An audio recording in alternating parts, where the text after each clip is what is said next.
કે તમે જેના દમ પર ઉડો છો ને, પપ્પુ નંબર 1 પાસે એની સ્પેશિયલ દવા છે. ના પપ્પુ નંબર 1 છે બેટા, પાછો નહીં પડે. तुम चारों तरफ से घिरे हुए हो, ये आखिरी वार्निंग है. भागने की कोशिश बेकार है.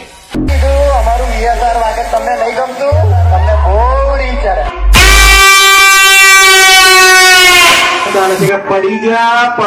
પડી નહીં જા, મારા કરે જાઓ. આ બંકાની જયારે એન્ટ્રી થાય ને તો માહોલ ગરમ થઈ જાય. તારા ઘરનો મારા કલેજા, અહીં તો વીએસઆર વાળાના જે નડશે ને એને કાયદેસર પડશે. તો ક્યાં બોલતી મેરે વીએસઆર की पब्लिक